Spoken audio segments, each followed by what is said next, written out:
नमस्कार दोस्तों, free media के इस चैनल पर आप सभी का स्वागत है। आज हम बात करेंगे बचाना होगा छोटे उद्योगों को। रूस में लगभग 36,000 और अमेरिका में करीब 20,000 गांव शहर हैं। भारत में नगरों की बात छोड़ दें तो अकेले गांवों की संख्या ही 6 लाख से ज़्यादा है। इसलिए कहते हैं कि भारत गांवों में बसता है, भारत गांवों का देश है। भारत गांवों और खेती के किसानों का देश है और यही बात भारत को शेष विश्व से अलग करती है। कुछ सिद्धांत सनातन होने के कारण अपरिवर्तनीय होते हैं और कुछ काल, स्थान, खंड, परिवेश, परिस्थिति और पारिस्थितिकी के अनुसार परिवर्तनशील होते हैं। इसलिए जो सिद्धांत पूरे संसार में लागू होते हैं वे ग्राम्य संख्या और जनसंख्या घनत्व के आधार पर भारत पर भी लागू हो, यह कहना उचित नहीं होगा। जब हम भारत के आर्थिक और सामाजिक विकास की चर्चा करते हैं तो गुलाम मानसिकता के कारण तुरंत पश्चिम के विकास मॉडल की ओर ताकने लगते हैं, जिसे भारत में नेहरूवियन मॉडल कहा जाता है। यह कतई आवश्यक नहीं है कि विकास का जो सिद्धांत यूरोप और अमेरिका में सफल कहा जाता है वह भारत पर भी लागू हो सकता है। हालांकि पश्चिम में अब तक भी यह चर्चा जारी है कि विकास का जो मॉडल वह अपनाया है वह मॉडल क्या सचमुच प्रकृति के सभी अर्थों में सफल भी है या नहीं। यूरोप और अमेरिका के विकास में सर्वजन की भागीदारी पर प्रश्न चिन्ह होने के कारण और अंतर्कलह निरंतर है। फिर भी उस मॉडल को यदि सफल मान लिया जाए तो भी यह विचारणीय है कि भारत के संदर्भ में उसकी उपादेयता है या नहीं। भारत के विकास के साथ यहाँ के 6.38 लाख गांवों के लगभग 80 करोड़ लोगों के जीवन यापन का प्रश्न जुड़ा है। यूरोप में यांत्रिकीकरण का सिद्धांत उचित जान पड़ता है। वहाँ प्रति व्यक्ति संसाधन अधिक है और काम करने वाले हाथ कम हैं। इसलिए मशीनों की सहायता से अधिकाधिक उत्पादन कर श्रम लागत कम रखना उनका उद्देश्य हो सकता है। किंतु पहले तो बड़े कारखानों को बढ़ावा देना और फिर श्रम लागत कम करने के लिए मशीनीकरण को श्रेयस्कर मानना भारतीयों के लिए बड़ी भूल सिद्ध हुई है। इससे बेरोजगारी बढ़ी है। पश्चिमी सोच वाली नीतियों का ही परिणाम है कि आज भारत में खेती किसानी घाटे का स्थापित सत्य हो गई है। खेतीहार मजदूर किसान अब कृषि छोड़ बड़े शहरों में मजदूरी करने जाते हैं, कारण कि पश्चिम के विकास मॉडल के चलते हमारी कृषि आत्महत्या की खेती हो गई है। पश्चिम के इसी मॉडल के चलते बेतरतीब शहरीकरण की समस्या भी बढ़ी है। दुनिया की दूसरी सर्वाधिक बड़ी जनसंख्या वाले भारत में विशालकाय अर्थव्यवस्था पर बहुत ध्यान दिया जाता है। इसके महत्व को भी कम करके नहीं आंका जा सकता, किंतु सबसे पहले सूक्ष्म अर्थव्यवस्था सुधारने की आवश्यकता है, जिसका सीधा संबंध बाजार खंड और उससे जुड़े आमजन से होता है। सूक्ष्म अर्थव्यवस्था का सपाट अर्थ है विभिन्न बाजार खंडों के उद्योग धंधों के माध्यम से व्यक्तियों को जोड़कर रोजगार और स्वरोजगार का सृजन करना। जब देश की सूक्ष्म अर्थव्यवस्था सुदृढ़ हो जाएगी तो विशाल अर्थव्यवस्था के मौद्रिक नीति, जीडीपी, अंतर्राष्ट्रीय व्यापार, गरीबी आदि बिंदुओं पर सांकेतिक आकलन और व्यवस्था अपने आप ही सहज और सरल हो जाएगी। भारतीय समृद्धि का आधार हमारे कुटीर और ग्रामोद्योग ही हो सकते हैं। महात्मा गांधी कहते थे, अगर गांव नष्ट हो जाए तो हिंदुस्तान भी नष्ट हो जाएगा।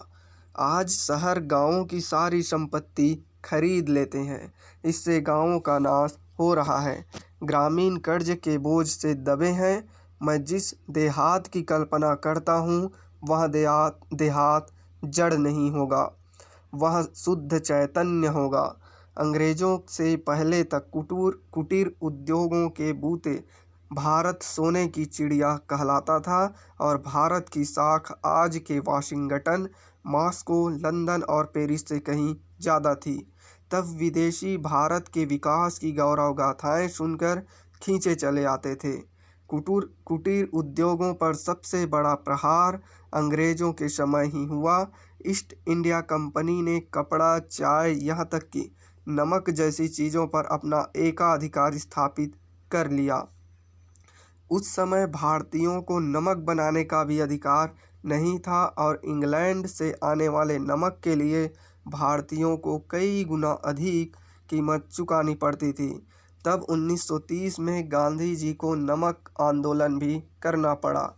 अंग्रेज अपने हित के लिए बड़े कारखानों की संकल्पना लेकर आए, जिसमें कपड़ों की बड़ी मिलें लगाई गई और जूतों के बड़े कारखाने लगाए गए।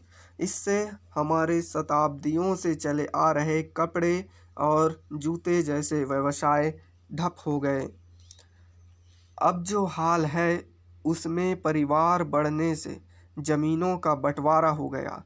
1 एकड़ से भी कम जमीन के किसानों की संख्या बढ़ गई। उस जमीन से परिवार का पोषण असंभव हो गया है। परचून की दुकानों की जगह विशालकाय मॉल आ गए हैं। चमड़ा शोधन इकाइयां और उत्पाद गांवों से निकलकर टेनरियों और जूता कंपनियों के अधीन हो गए हैं। कपड़ा उद्योग में कपास की कताई, बुनाई और सिलाई जैसे काम बड़ी मशीनों से होने लगे। एक और किसान गुस्से में आलू प्याज सड़कों पर फेंकते नजर आते हैं, तो कई स्थानों पर ये महंगे दामों पर बिक रहे होते हैं। वितरण प्रणाली हाशिए पर आ गई। कुटीर उद्योग लगभग ठप हो गए।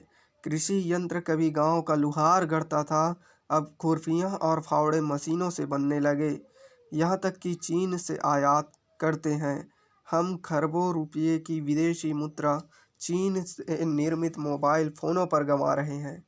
प्रतिकार में चीन हमारा खाकार गलवान और पेंगोंग में हम पर ही गुर्राने का दुस्साहस कर रहा है। हम ICBM और ड्यू की ओर तो बढ़ रहे हैं, किंतु हम मोबाइल फ़ोन बनाने का नवाचार नहीं दिखा पाए। लिथियम बैटरी के अभाव में हमारा सौर ऊर्जा का कार्यक्रम पंगु बना हुआ है। ऐसे उदाहरण और भी हो सकते हैं। सारांश यह है कि नवाचार के साथ सूक्ष्म अर्थव्यवस्था का अंतर पाटने की आवश्यकता है। देश में विशाल अर्थव्यवस्था, वैश्विक प्रतिस्पर्धा, विश्व व्यापार परिदृश्य, भूमंडलीकरण, विश्व समझौतों के दृष्टिकोण से बड़े उद्योगों की उपयोगिता विवशता को अब नकारा तो नहीं जा सकता, लेकिन बड़े उद्योगों की आपूर्ति श्रृंखला में लघु और कुटीर उद्योगों को दृढ़ राजनीतिक इच्छा शक्ति के साथ समाहित अवश्य किया जा सकता है।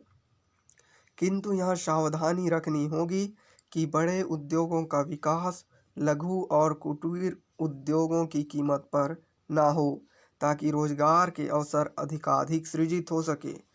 कृषि क्षेत्र में आमूलचूल परिवर्तन की आवश्यकता है। छोटी जोत के किसानों के लिए डेयरी प्लान, फसल विधिकरण, खाद्य प्रसंस्करण के प्रयोग लाभकारी सिद्ध हो रहे हैं। अब उन्हें व्यापक फलक की आवश्यकता है।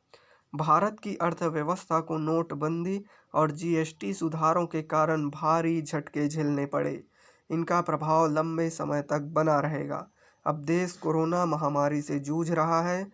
ऐसे में वित्त वर्ष 2020-21 की पहली तिमाही के लिए घोषित GDP की दर हतोत्साहित करने वाली है। हालांकि अगली तिमाही में इनके सुधार के संकेत मिलने शुरू हो गए हैं और सभी रेटिंग एजेंसियां 2020-21-22 में भारत की GDP 10% के आसपास रहने की संभावना बता रही है।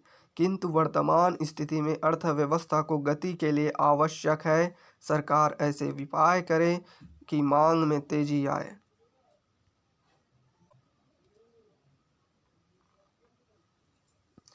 मांग में तेजी आए और पूर्वबंदी के दौरान रोजगार गंवा चुके किसानों लोगों को फिर से काम धंधा मिल सके। यह समय अर्थव्यवस्था में सुधारों और राहत प्रदान करने का है। स्थितियां सामान्य हो जाए तो पहले सूक्ष्म अर्थव्यवस्था की ओर ध्यान केंद्रित करना चाहिए ताकि लघु और कुटीर उद्योगों को प्राणवायु मिल सके। नमस्कार दोस्तों।